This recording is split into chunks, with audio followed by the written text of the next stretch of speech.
आपने मोदी फैक्टर की बात खुद की। इस हरियाणा चुनाव के अंदर जब चुनाव प्रचार हो रहा था, बहुत से लोग मोदी फैक्टर की बात नहीं कर रहे थे।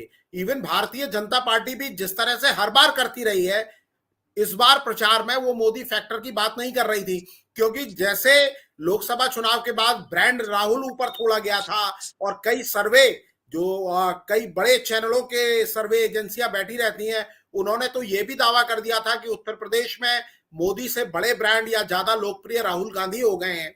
लेकिन अब हरियाणा चुनाव क्या ये माना जाएगा कि ब्रांड मोदी अब भी उत्तर भारत के राज्यों में, खास तौर पर हरियाणा, उत्तर प्रदेश, आसपास के और जो भी राज्य हैं, यहां पर अभी भी एग्जिस्ट करता है? एक मोदी फैक्टर सबसे बड़ा फैक्टर है, सारे नेताओं से बड़े नेता हैं, जमीन पर उनका असर है, पब्लिक के अंदर जो वो कहते हैं उसका असर जाता है, जैसा आपने बताया। आप इन चुनावों का क्या संकेत लेते हैं? देखिए, मोदी फैक्टर हरियाणा में काम करता है निश्चित तौर पर, और इस चुनाव के नतीजे ने भी बता दिया। और आपने कहा कि भारतीय जनता पार्टी के नेताओं ने प्रचार नहीं किया कि मोदी फैक्टर काम करेगा। इसलिए नहीं किया क्योंकि लोकसभा चुनाव में 5 सीटें भारतीय जनता पार्टी ने जीती थी, 5 कांग्रेस ने।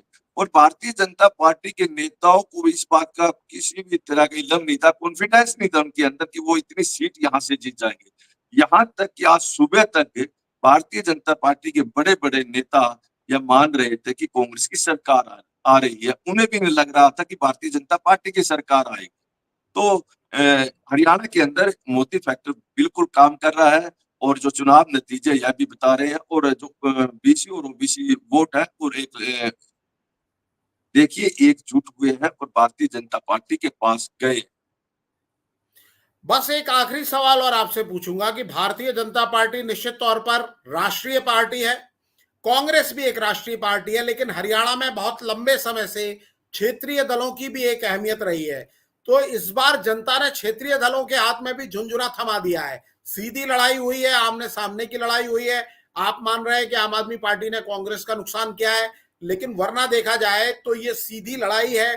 तो क्षेत्रीय दलों का क्या भविष्य है अब हरियाणा की राजनीति में? देखिए, हरियाणा की राजनीति में इस समय ऐसा नहीं लग रहा कि क्षेत्रीय दल का कोई ज्यादा लंबा चौड़ा भविष्य होगा। इंडियन नेशनल लोकदल ने काफी प्रयास भी किए, लेकिन इंडियन नेशनल लोकदल भी शीर्षा तक सीमित रह गई।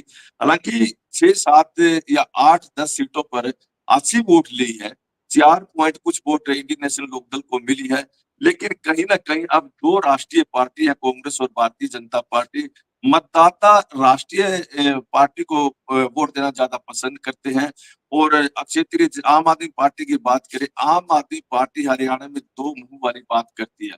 एसवाईएल का मुद्दा हरियाणा के अंदर है। जब पंजाब में जाती है तो कहते हैं कि हम हरियाणा को पानी नहीं एसवाईएल का देंगे, एसवाईएल नहर बनने नहीं देंगे। जब हरियाणा में आम आदमी पार्टी के बड़े नेता आते हैं तो कहते हैं कि हम हरियाणा को एसवाईएल का पानी देंगे, लेकिन शर्त रख देते हैं कि पहले हरियाणा वाले आम आदमी पार्टी की सरकार बनाए तब पानी आएगा। यानी हरियाणा के मतदाता जागरूक है और इन लोगों की बातों में आए नहीं है। और आम आदमी पार्टी का अभी हरियाणा के अंदर कोई ज्यादा भविष्य दिखाई भी नहीं दे रहा है। हाँ, इंडियन नेशनल लोकदल एक ऐसी पार्टी है, ताऊ देवीलाल की पार्टी है, निश्चित तौर पर वो आगे बढ़ सकती है अगले चुनाव तक। अब 2 विधानसभा में जीत हासिल किया है, कई विधानसभा में फाइट किया है। हो सकता है कि अगले चुनाव में उनकी सीटों में इजाफा हो जाए, लेकिन आम आदमी पार्टी का अकेले दम पर हरियाणा में कोई भविष्य नजर नहीं आ रहा। बात करें जेजेपी की, क्योंकि जेजेपी पिछले जो 2019 में 10 सीट ले गई थी, लेकिन इस दफा खाता तक नहीं खोला। और मैंने आपको बताया था कि जेजेपी का खाता नहीं खुलेगा, और ऐसा ही हुआ है।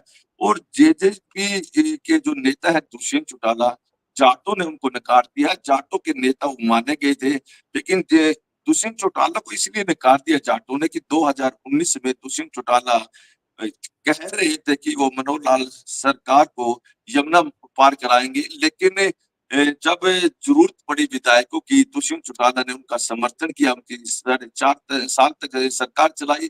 और उस समय हरियाणा में देखिए जो किसान आंदोलन था बड़े चरम पर था, और किसान आंदोलन के चलते दुष्यंत चौटाला से किसान नाराज हो गए थे। और यही कारण रहा कि आज दुष्यंत चौटाला हरियाणा की राजनीति में उसको कोई ज्यादा भविष्य दिखाई नहीं दे रहा। और देखिए, अगर हम बात करें दुष्यंत चौटाला की, आभय सिंह चौटाला की, अगर ये दोनों परिवार एकजुट होकर लड़ाई लड़ेंगे तभी आगे बढ़ सकते हैं। अन्यथा दोनों परिवारों का भविष्य कोई ज्यादा आगे सुरक्षित दिखाई नहीं दे रहा।